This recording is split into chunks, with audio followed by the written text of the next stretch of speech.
I also want to let you know, just as an FYI, that this Zoom is being recorded for other teachers that cannot make it tonight. So just wanted to let you know that.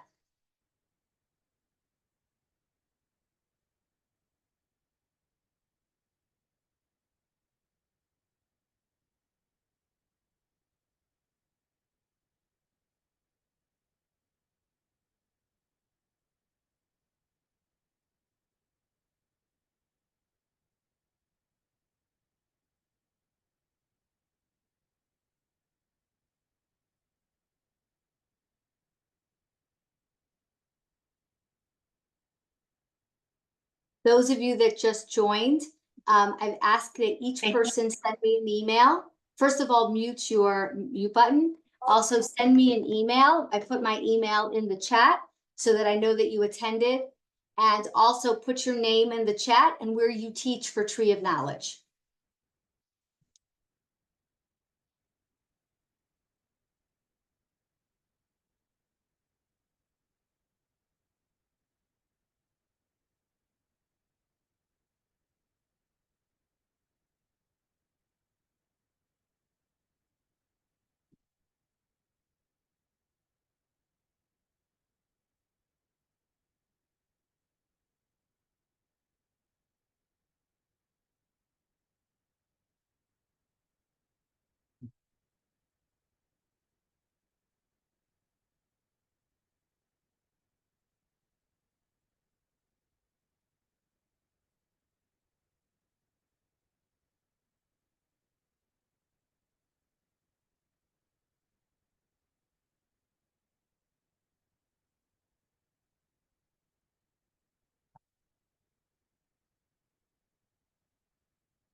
Hello.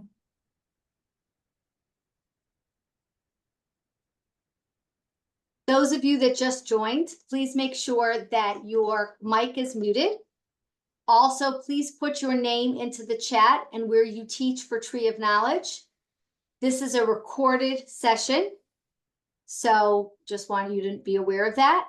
And please send me an email, which is on the top of the chat, that you've attended this. Wow, you know, I'm looking at the names that are coming up, and Tree of Knowledge is in 4 states. Oh yeah, this is South Florida, it is in Ohio, it is in New Jersey, and soon to be in New York. And we really are starting to have representation of all the different states. So that's exciting.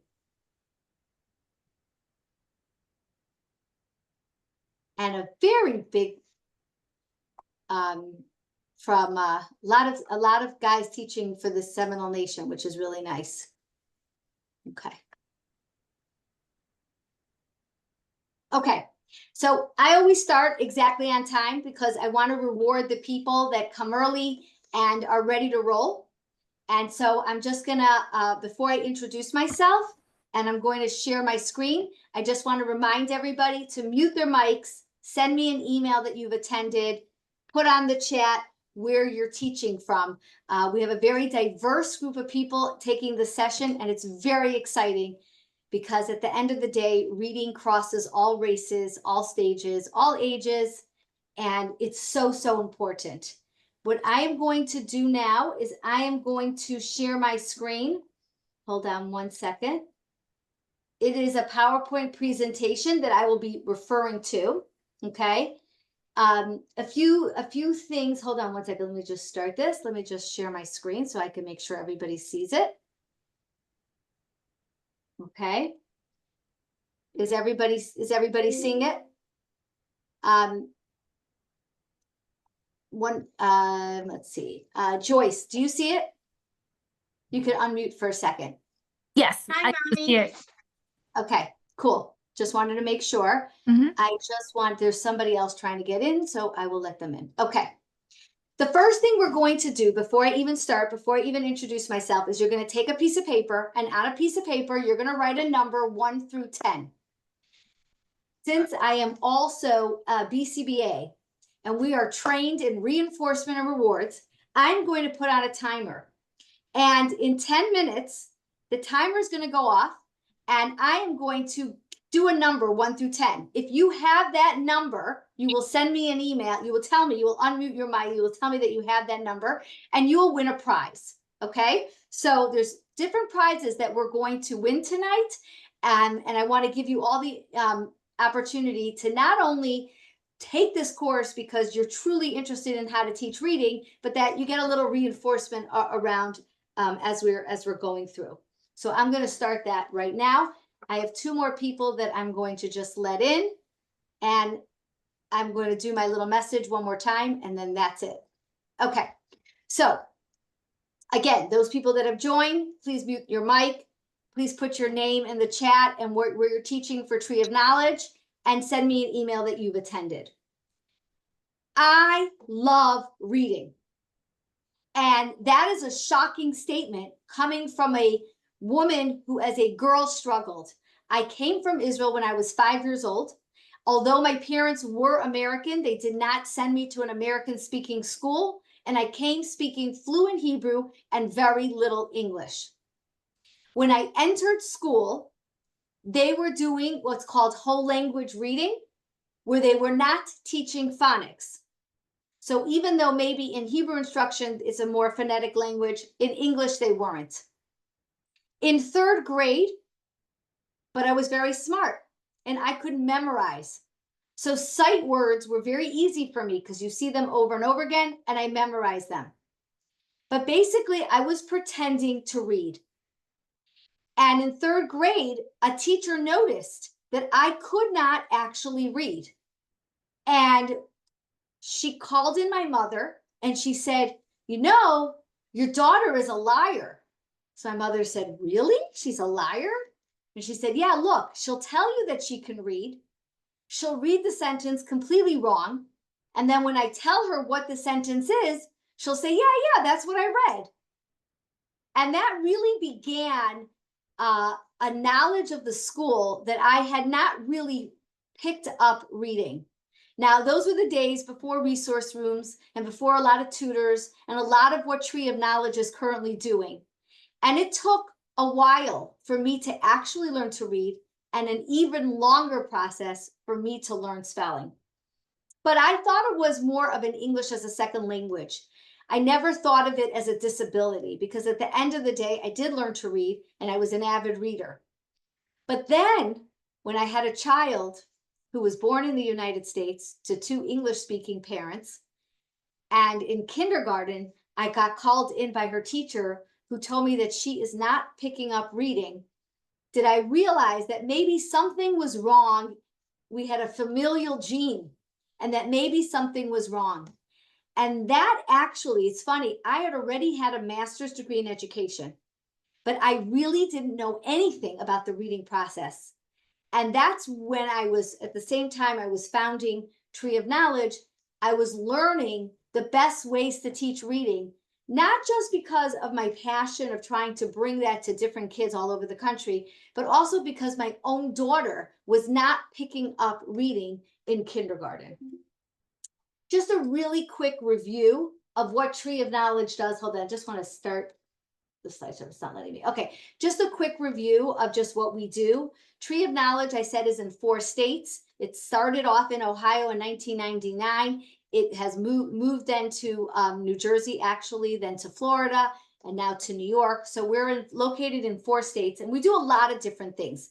And we do psychoeducational testing.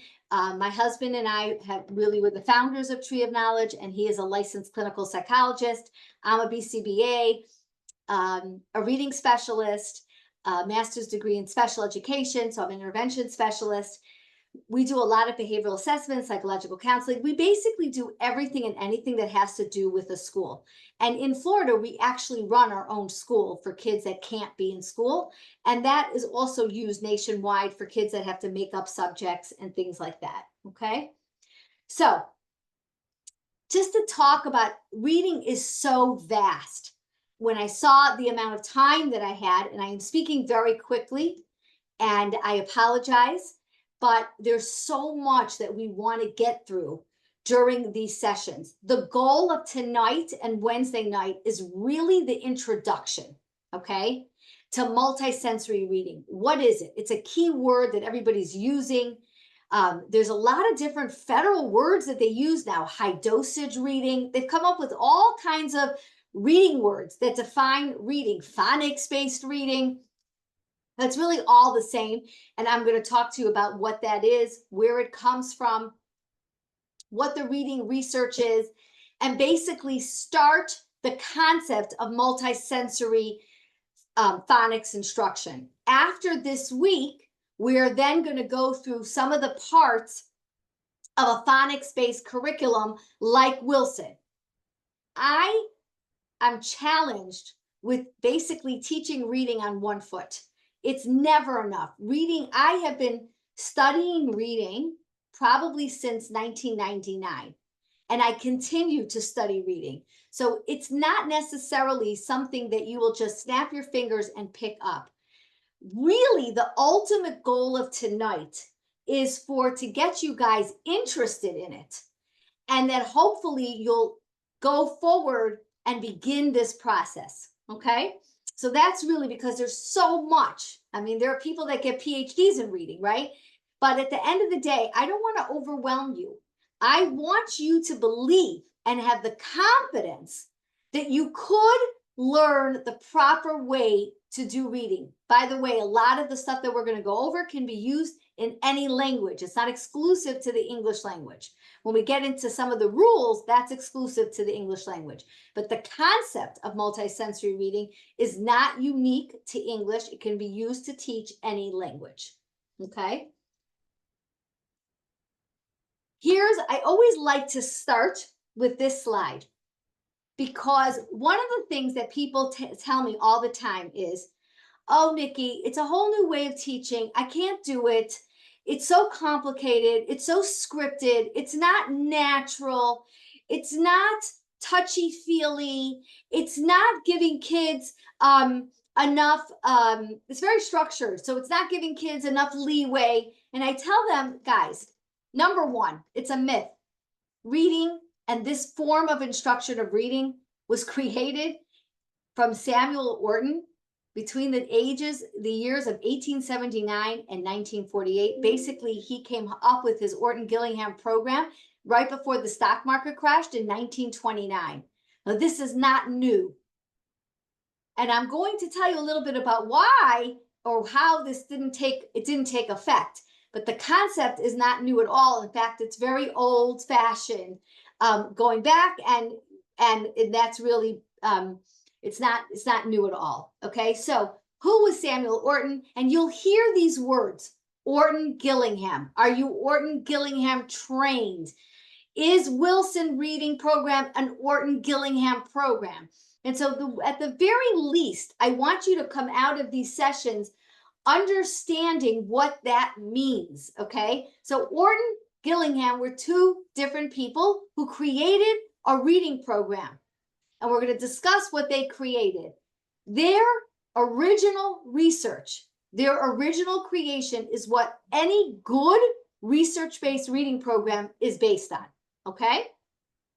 So Samuel Orton, he was a neuropsychiatrist, a pathologist, and he was studying why people didn't pick up reading. At the end of the day, dyslexia is the inability to learn reading. And I want to dispel another myth. I've heard many times from parents, what are you saying that we have to teach reading? My kid learned to read on their own. And I want to tell you that 10% of the population will learn to read on their own. But that's only 10%.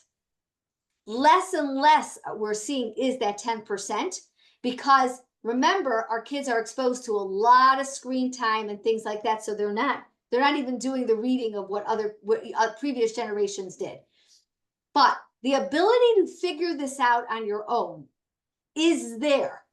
And once in a while, you will have a kid who does that. 90% of the population has to be taught how to read. And I say to parents, it is similar to some kids will toilet train themselves. Some kids are born in a labor that's all of 10 minutes, but the vast majority labor longer. The vast majority don't toilet train themselves. The vast majority don't learn how to read by themselves. Okay? The woman, Anna Gillingham, she was an educator, she was a psychologist. So we have this doctor, we have this educator, and they're studying. Why do we have all these people that cannot read? Is it a neurological problem? Or is it a genetic problem? Or is it a lack of proper instruction? Okay, we've hit 10 minutes, so I'm going to call out a number. Who has written down the number 5? You can unmute yourself if you wrote down the number 5. Those of you that came a little late may not have a number written down. I So did. you should be writing a number 1 through 10. Who has it? So we're glad. So we're glad. Okay, ding, ding, ding. I will write down. Ruben. Please do me a favor. Send me an email with your address, and you have won a $10 Amazon card. Thank you. Okay. I also wrote down 5. Who else did? What's your name? Bracha Ruben. Bracha Rubin, please do me a favor. Send me an email with your name and email address, and you also want a $10 Amazon card. Okay, so those of you that joined late, every 10 minutes when the ring goes off, I will call out a number. You need to write a number 1 through 10. Those people who already won, I'm sorry, you can't win again. And I need you to write a number so that you can get some motivation to continue with us. Okay, so, all right. So what was their approach? And that's why when people come into my office and they say, I'm Orton Gillingham trained, or I'm Wilson trained, or I'm this and this program, because there's a lot of programs out there now that have this incorporated into their program, okay? So there's very specific things that one needs to have, and these are the specific things that a reading teacher needs to be following, okay? So number 1, it has to be language-based, which means you are teaching language. Number 2, it has to be multisensory. You're not just putting a worksheet out in front of that child. You are doing multiple modalities, okay? You're using all of the senses when you teach the sounds, and I will model some of that. Very structured. You have a lesson plan of what you're teaching, how you're teaching it. It's sequential, and you know, we don't teach the long vowel sounds before we teach the short vowel sounds, okay? So there's a way of a method to how we do this. It's cumulative. You're always reviewing what you taught before. It's cognitive, right? And but it's still flexible, which means that if a child isn't picking up the short vowel U, and we have that put out maybe for 2 lessons, but we can't get through it. There's something blocking that sound. We do it multiple times, multiple ways, and we continue to try to teach it, okay? That's what makes a program usable, okay? And it's they did this based on studying, and they did tons and tons of studies. Now, what's really interesting is it did not take off. It was published right before the stock market crash, and where they were located, which was New York City, they were like, we're not changing what we're doing. We're not changing our modality. Like, this is the way we're teaching it, and we're not changing. So it kind of like became dormant for a really long time, and it was brought back let's say I started my whole process in 1999, but in the early 90s, there started seeing a shift. And it's based on a huge federal report that came out and said, the United States kids are not learning to read. By the way, that reading panel, that did all that initial research. There has not been one research since then. The federal government has not like done this again. And everything that they said then remains true to today. And our biggest problem is that the training and getting teachers out there to do it is really difficult. And there's a combination of that plus added screen time and all the different things that we have in society ills. But the crazy part is it hasn't changed. The way they taught it, the way they said to teach it, it hasn't changed. So Orton Gillingham will show you, right? Like here's a CH sound.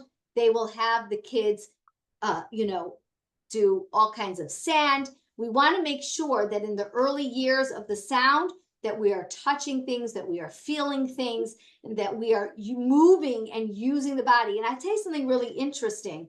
This was like before the prevalence of ADHD, right? This is when kids could actually sit. Today, we have it even harder, right? We have it even more difficult. And so it only becomes more important that we make sure that we're doing this, okay? All right, so how does this work? So it's done in very sequential. You're taught a lesson plan. Each lesson plan is pre-written for you, okay? They begin by reading and writing sounds in isolation. The beginning of teaching reading is teaching the sounds. Then we blend the sounds into syllables and words, and we teach how to break up a syllable.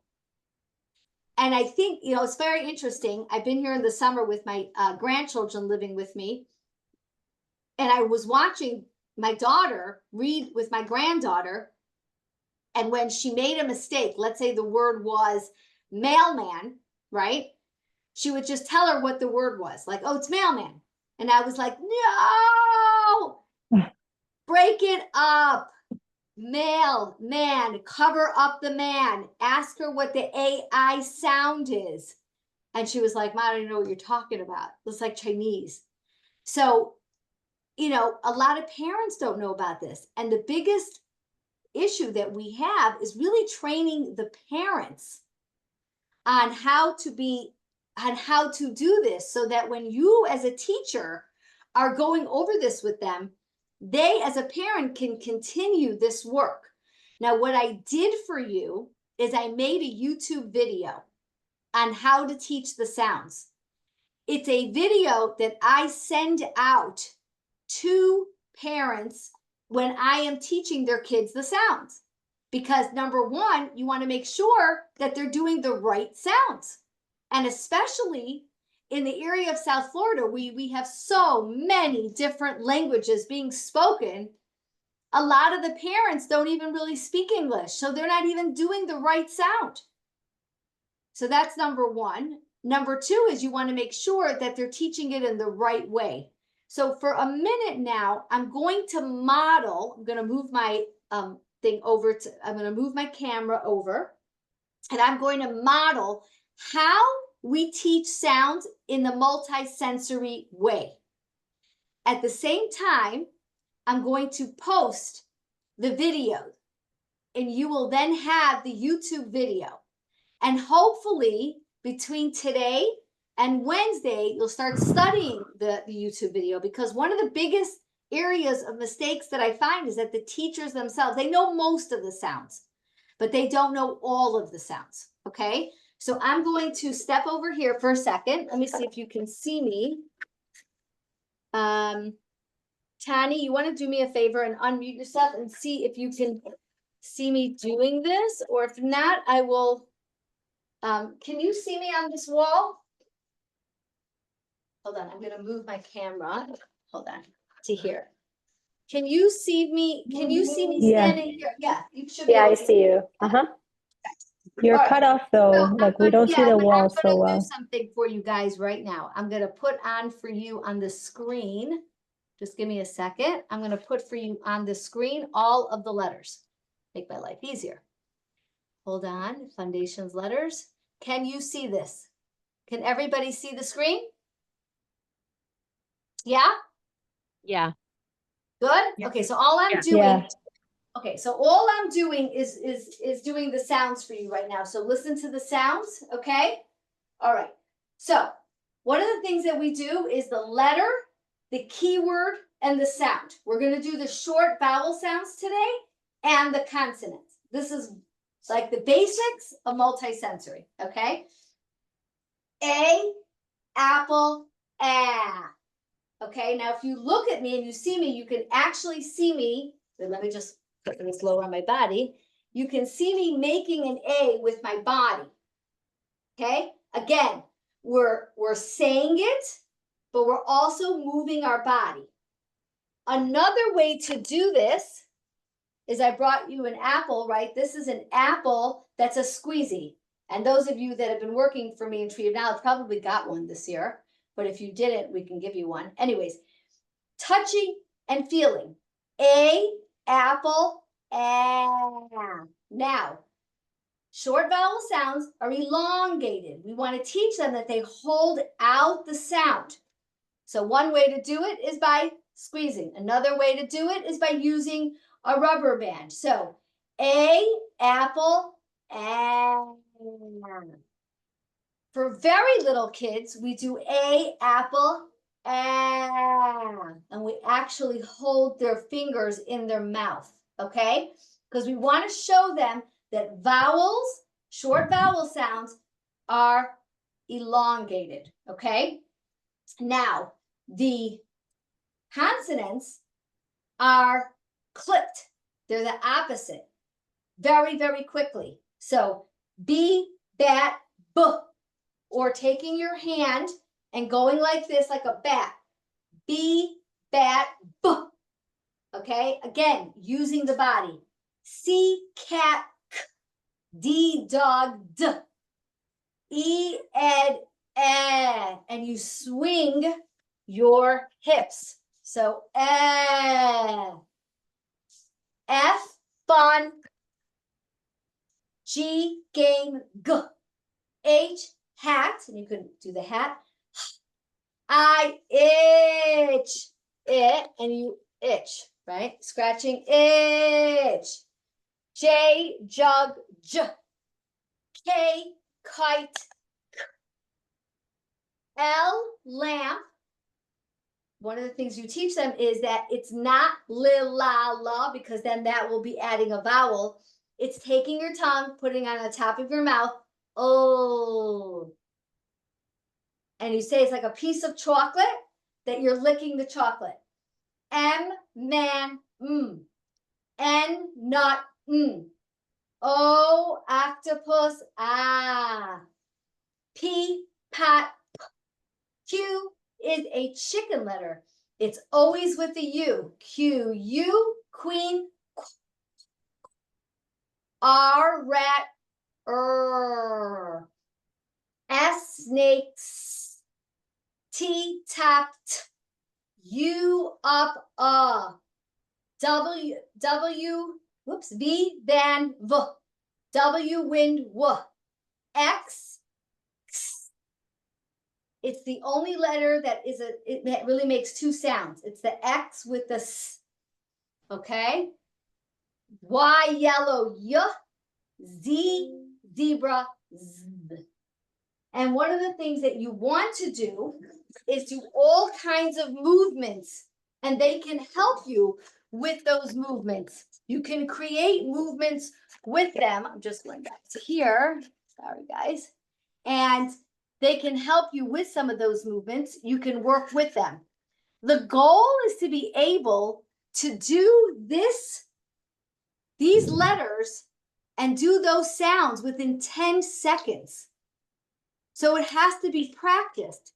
And it's part of the lesson plan to do the quick drill, because it should be so quick for them. Okay? I will send you a YouTube of that. Let's now go back to our little game. So the number is 7. Who has a 7? Me, Okay, who's me? Tani. Donnie. Okay. Me. A $10 Amazon card. Yay, thank Anybody you. else? Yeah, me Me too, too. Jennifer. Oh, sorry. $10. And who else? Me, Christian? Christian Perez. Hi. Yes. Yes. Okay. Great. All right. Again, you need to send me an email with your email so that we can respond to you. Okay? All right. Going back to, okay, so this is the actual video, and I'm going to just put this in the chat. But also, when you send me your emails that you participated, you will get this as well. Okay? So you can study this and you'll now have the sounds, the correct sounds. I actually also did the diagraphs for you so that you can do that as well. Okay? So that's what we mean when we teach the sounds and we practice the sounds, because the sounds are the most basic piece of it. And if you don't have the sounds, we have a problem. Okay? If we're not picking up the sounds, maybe we have to go to speech therapy. Maybe there's movement issues. Maybe there's articulation issues. Maybe there's hearing issues. Okay? But the most basic foundation of reading, whether you're teaching Hebrew or English, is knowing the sounds, the correct sounds. Okay. So you're going to teach rules, and that's what cognition is. And I have a pet peeve because I'm also a BCBA today, and I say one of the biggest issues that we're facing today is the preparation for reading. Okay? Reading, there's a certain amount of development. People will say to me, oh, should you teach reading early? Should you teach reading late? Should we wait another year to teach reading? And different schools do different things, okay? When they decide that they're ready to teach it, is it kindergarten? Is it first grade? Is it preschool? But I say it has nothing to do with age. It has to do with stage. If a kid isn't toilet trained, they're very unlikely to learn reading. If a kid can't sit by a table for more than 3 minutes, they're very unlikely to learn reading. So what I say is there's behavioral pre-reading, which creates cognition. The process of toilet training dethrones kids. There are rules we make in the bathroom. We have to do certain things at certain times. Sitting by a table teaches a child that they have to sit. We still cannot teach reading upside down or from a jungle gym. So if you have a child who has not gone through those developmental stages, which means their cognition is not growing, then you can stand on your head, you could do whatever you want. They're not going to get there because there's a certain cognition, a certain amount of receptive and oral language acquisition that they have to have in order to start the reading process. And that is very important. So if you have a kid who's nonverbal, we do a lot of nonverbal autism, very hard to teach reading. You have a child who's deaf, very hard to teach reading. Eventually they will be able to do it, but it's a very hard and lengthy process. So it's the stage that you're in cognitively and all the pre-work before you can actually do the reading process. Okay. When we talk about flexibility, we talk about something called, hold on one second, I just want to set up my timer. Okay. We talk about this concept of diagnostic and prescriptive. We are constantly, I have mothers that come to me and they're like, my daughter isn't reading. They'll even say to me, and the last grade level test, she was at a first grade level. And I say, okay, I still have to test her. And they say, why? She's at a first grade level. So no, I have to know what sounds she knows, what sounds she doesn't know. I have to know if she knows how to put together a word, if she can do blending. Telling me first grade is not enough. I have to be able to see what she knows and doesn't know, and then I have to be able to make my lesson plans based on it. So what does this mean? If you have a kid who knows the short vowel sounds, a, they know it. but they're constantly mixing up B and D and P, very common. So what are we going to do on our lesson plans? We're going to spend a lot of time on the short vowel sounds that they already know, or are we going to really go and deal with the BPD misses? You see what I'm saying? So there's no need to review what you should always review what they already know, but there's no need to spend a lot of time on what they already know. We have to find where the holes are, and that's what you want to spend time on. So it's not relevant what grade level they're at. It's more relevant what phonics rules they know, what sounds that they know, okay? Okay, so you want to make sure that your lesson plans are emotionally sound. And I just had this experience with my granddaughter because my granddaughter is supposedly at level A reading. So my daughter went online to Amazon and she bought what she thought was level A reading.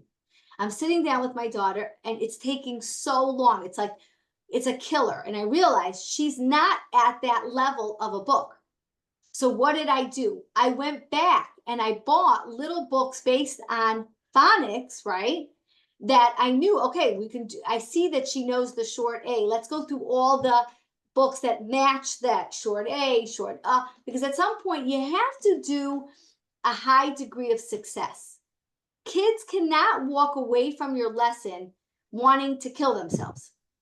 They have to be able to get some success in your lesson. So if you know there's something that they do know how to do, you incorporate it into the lesson and you make sure that there's ways for them to gain access to it. So it's very interesting because I was doing her summer reading log and it has a thing of a timer, like how many minutes did you spend, right? So she's a riot. She's like, okay, put your timer on for 10 minutes. And you could see her looking at the 10-minute, like, when is it up? And as soon as it's up, she's done, right? So I had to figure out that doesn't work for her. We can't just do this 10 minutes because she's basically looking at the 10 minutes. And as soon as the 10 minutes is over, she's gone. So I said to her, it's 10 minutes or 4 pages. Oh, that got her motivated. Now she wanted to get through the 4 pages quicker. So you have to work with your student and know what motivates them, you know, and to figure that out. And that's important. You should know Tree of Knowledge, which I found today. I was dusting off all the old reading stuff, but I found this amazing card, which I'll be happy to mail to you if you send me an email with your address. We made these cards where there's scratch offs as kids do more and more reading for prizes. And I tried it again also on my granddaughter. She was like so excited about it. So you definitely have to do motivators. Okay. All right. So who benefits from a multisensory? Okay. Really everybody, even the kids that are natural readers. We talked about that 10%. It's never going to hurt them to do a multisensory way. Now they will get through it much quicker, but it will help them. Even as if they're very, very good readers, the ability to be able to pick out from a very difficult word how to do a syllable breakdown for them will be very beneficial. So even those kids that are natural readers, it benefits. Okay, you can teach this concept at any age and any stage. I have a video on my YouTube channel of a 50-year-old man who I taught to read this way, and how it changed his life. Those of you that would like to see that, I think the YouTube, I think this video that I did on the sounds takes you to my YouTube channel. But if not, I'll be happy to also send that out to you. And it's a very powerful thing. It can be done at any age. Okay. Now, when is the most ideal time to start this? 3 years old. That is the ideal time. The earlier, the better, because you're doing things developmental. It doesn't have to be done all at once, but a 3.5-year-old who is toilet trained, knows how to sit by a table, can already do puzzles, can start learning sounds of letters. Okay. But what affects this? And I get this all the time. Okay. I will have teachers and tutors, and we have such a diverse group taking this courses tonight. It's amazing. I will have people that will come to me and say, but it's so slow. It's taking so long. And so I always put this out as a caveat. Number one, you have to have average academic potential. So there are those precursors. Consistent instruction. This is not a once a week experience. This is a daily experience. And that's why you making videos for your students, for both the parents and your kids, is vital. Especially in today's day and age when we have smartphones and we can do this, there is no reason why we are not training parents how to do this at home, because they need to partner with us. Satisfactory physical conditions. And I always say this because, you know, so many of our tutors in Tree of Knowledge work in broom closets. Our schools are packed. We don't have enough space. But in the ideal world, we're working with good ventilation, you know, things like that. No overriding emotional problems. There's a lot of research today that is showing that trauma affects reading. So we have a lot of trauma with a lot of the kids today. So I just bring that out, but it's really true. It's that part of the brain that is affected by trauma also affects reading. Stable, supportive home and school environment. You know, this is the utopia. We all wish that we had all of these things, but really also enough instruction. I will have very, very amazing parents going to amazing private schools. Money is not an issue. Everyone thinks it's a money thing. It's not. And just the parents are on their smartphone. They're busy. They're working. They don't have time to do this with their kid. Pacing and fluency and constantly working towards this. And then there's the severity of dyslexia. And I am going to talk a little bit about dyslexia. And that is basically a problem in the brain that is preventing a child or an adult from picking up reading. And I'll talk a little bit about it. It doesn't mean that they can't learn. It just means that it may take them longer. Okay. We will stop here for 2 minutes, for a minute. And the number that I'm looking for is 8. Who has the number 8?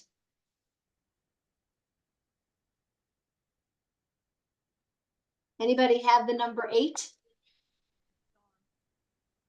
Okay. Anybody have the number 1? Okay. If you say yes, just you have to tell me. You have to unmute yourself for a second. Dawn B, do you have the number? Oh, no. Anybody have the number? Okay. Does anybody have the I going once, going twice? Okay. Does anybody have the number 2? 2. Okay. Moving right along. I guess we didn't have any winners of this. All right. So,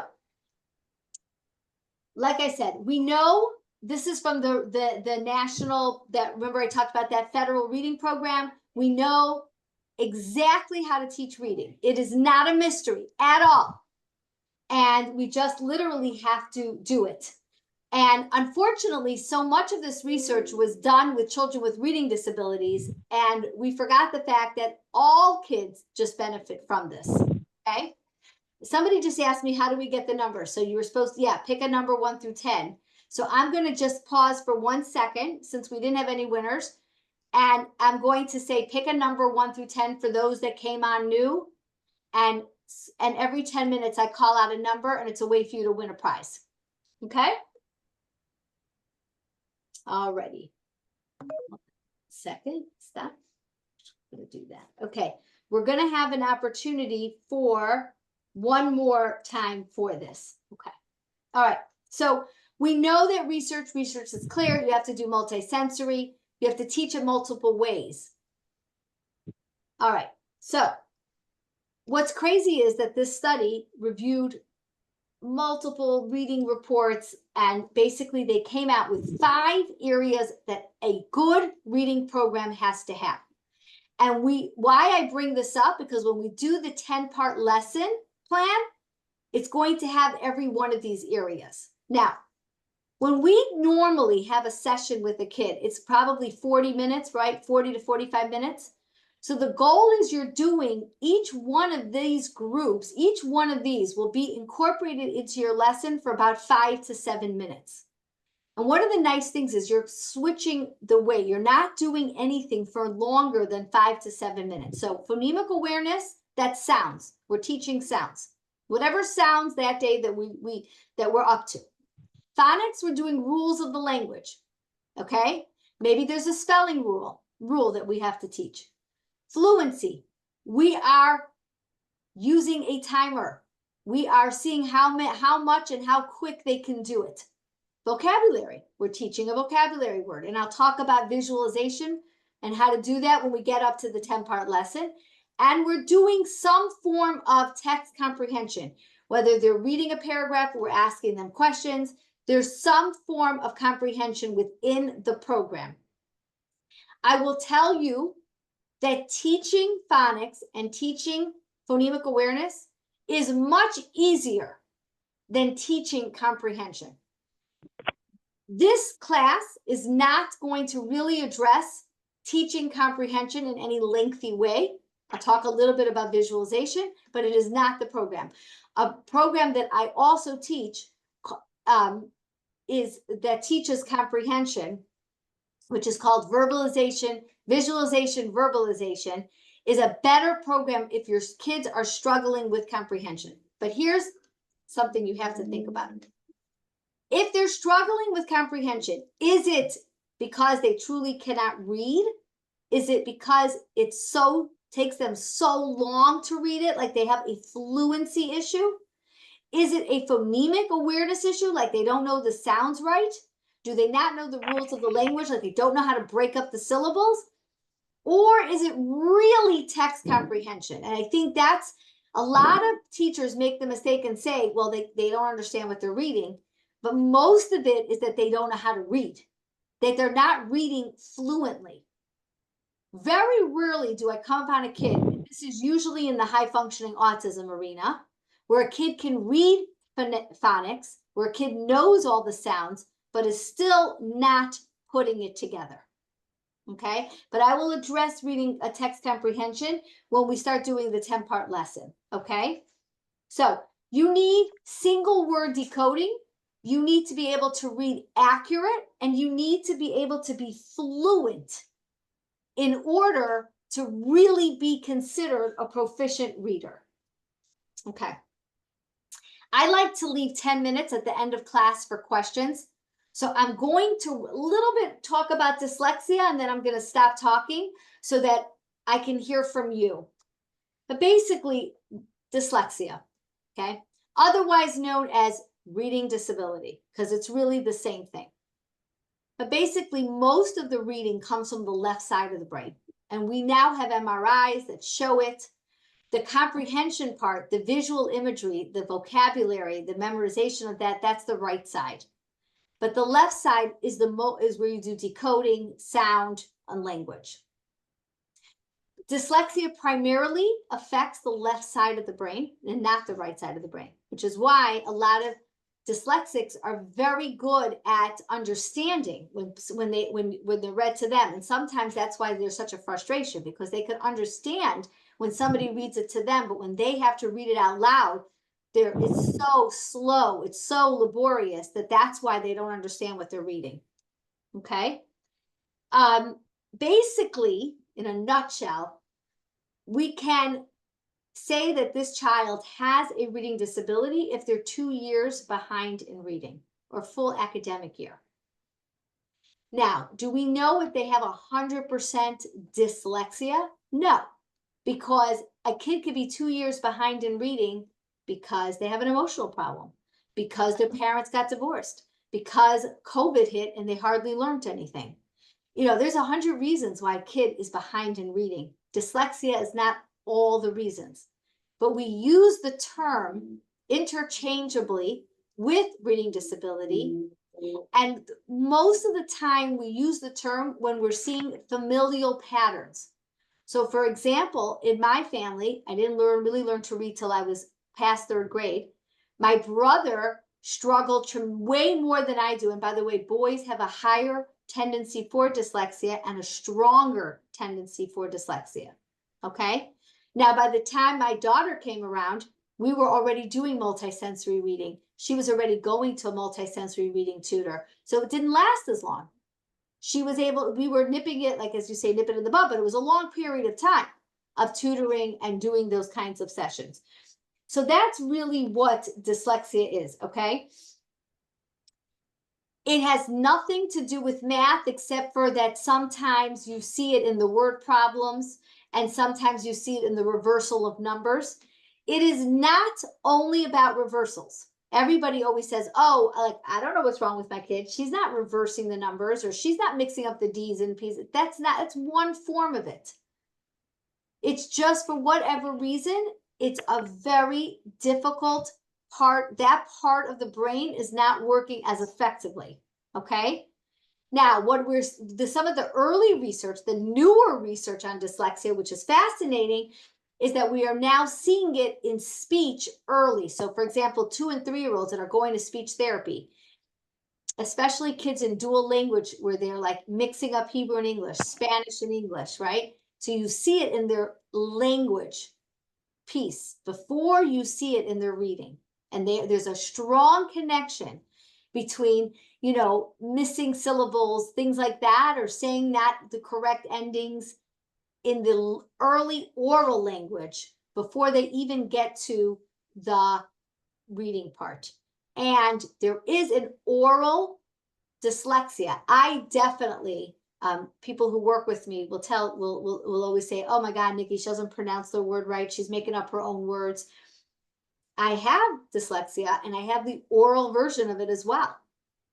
So it's very common. I actually have to slow down my process, really think, especially because I work in the Hebrew English world, I'm constantly mixing up words. And now living in South Florida with Spanish, it's like one big hodgepodge, okay?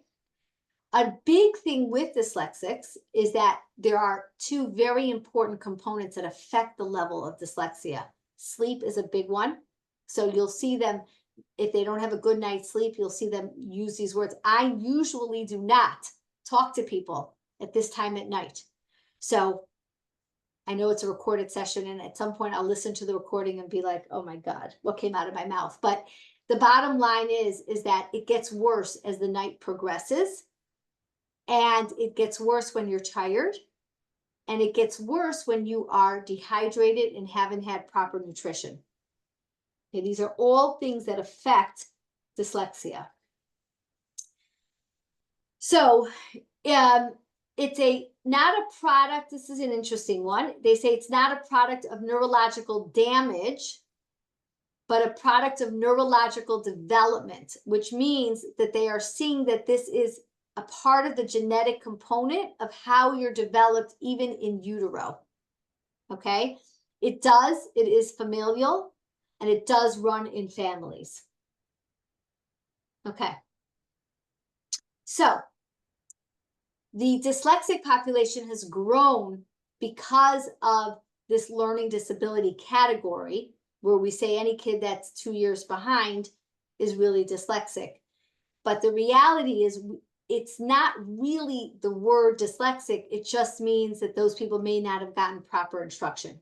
Okay, I want to stop here. I'm going to do one more number. The number 9. Does anybody have the number 9?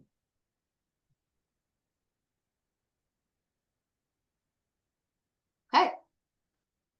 All righty. I have Now we have, yeah, who said yes? Ita Janowski. Oh boy, say that name again. Ita Janowski. Oh, Ita Janowski. Okay, great. Please do me a favor and send me an email so that we can send you out your $10 Amazon card. Okay. Thank you. Now it's your opportunity to ask me questions. So you can type it out if you feel uncomfortable speaking, or you can unmute your button. Okay. Does anybody have any questions on what we discussed tonight? I feel like I ran through it. So Laila Tov. Yeah, very good. So Okay. I encountered normal, and I was tutoring a lady. She was in 8th grade, and it was difficult part teaching the math part and teaching the English at the same time. Uh-huh. But I tried to figure out with Google and things how to create a syllabus. So that was something I was really questioning if I was doing it in the right way.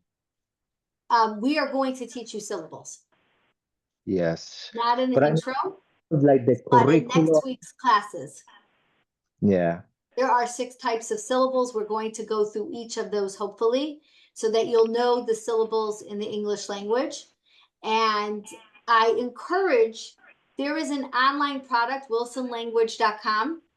And I encourage teachers to sign up for that, because really the materials, I'm going to go through their website when we start getting into this, because you really need a lot of support, and they have amazing products. I don't work for them, but I am a Wilson trained therapist, and I feel that it's important for you to be able to go back and see they have videos that are constantly showing it, because even somebody like me who's been teaching reading since 1999, when I have a student and I'm on closed syllables or open, and I just don't remember, I can go back and see the video of how it is supposed to be taught. And I can also work with my student and show them the video.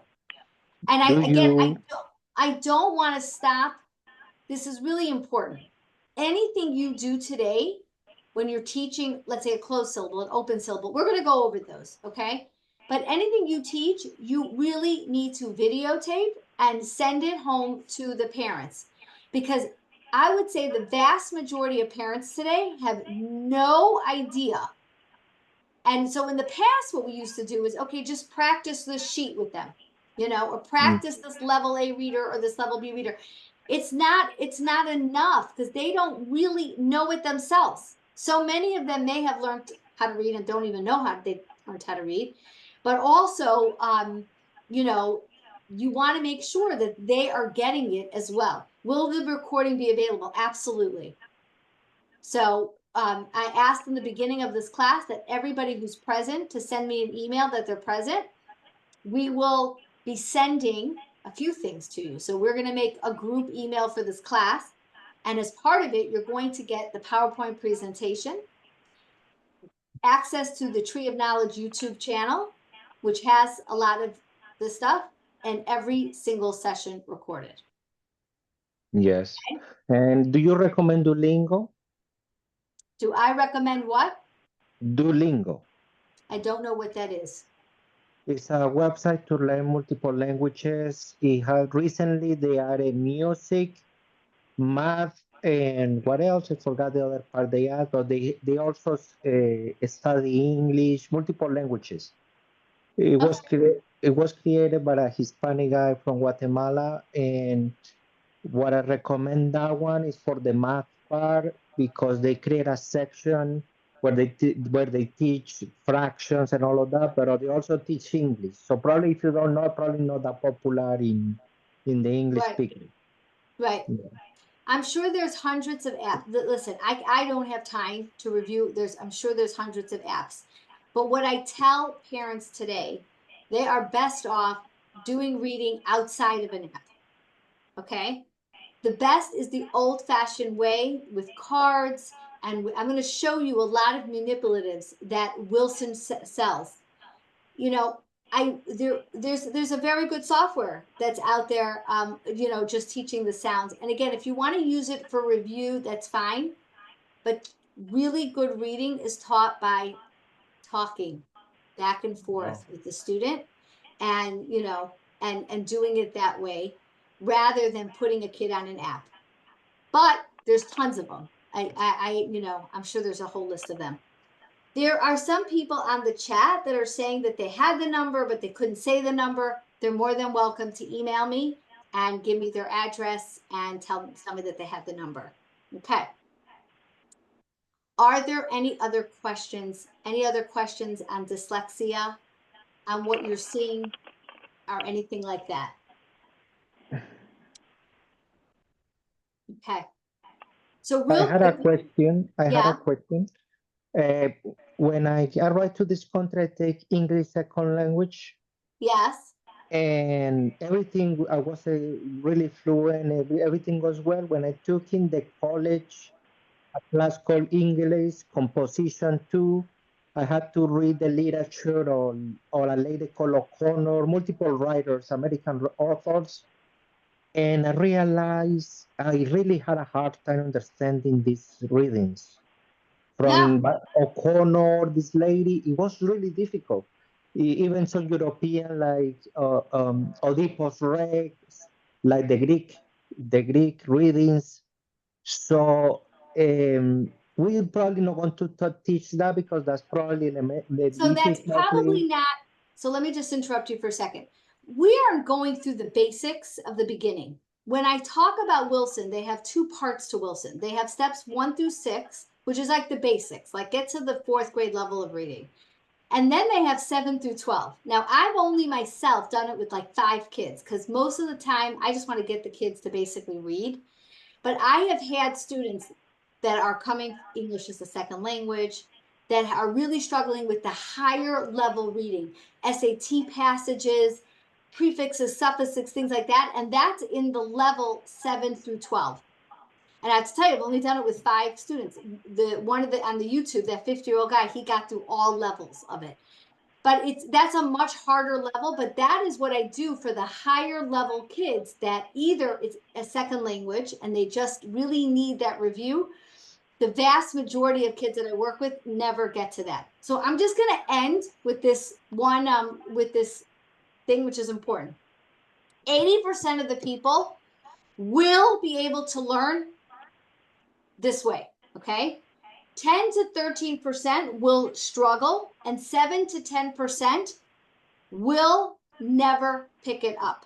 And I unfortunately have been with students, because I have been doing this for so many years, who for whatever reason, and some of those, I'm just giving examples because I don't want to like depress people, but there is 7 to 10%. Their dyslexia is so severe. Another thing is cerebral palsy students who have a lot of issues with their eyes, right? That's a hard thing to do reading when your eyes aren't focusing, right? Obviously, kids that have gone through early chemotherapy where unfortunately their brains have been fried, like brain cancer. I mean, there are reasons that include that 7 to 10%.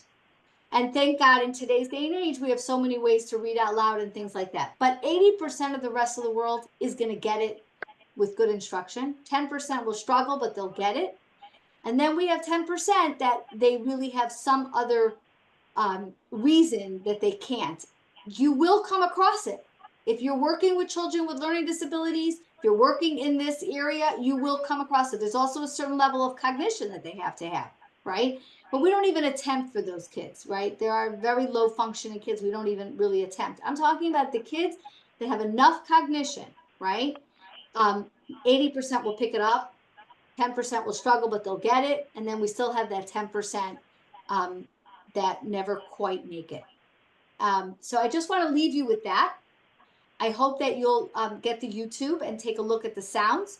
Your practicing homework is to practice the sounds so that you know them and that you know them well. And I wish everybody a good evening. Good evening. Thank you. Somebody Laila said about Taf. the chat. Thank you. By the way, there are people that said something about the chat. I do see the chat. It's just hard to look at my PowerPoint, read the chat, and talk to you at the same time. But I do go back and I do read it. But all the emails, if you have any questions or anything and you feel like I'm not hearing you on the chat, email me and I will be happy to go over with you. Okay? Thank you so Thank much. you. Okay, thank you. Have a good night. Good night. Bye-bye.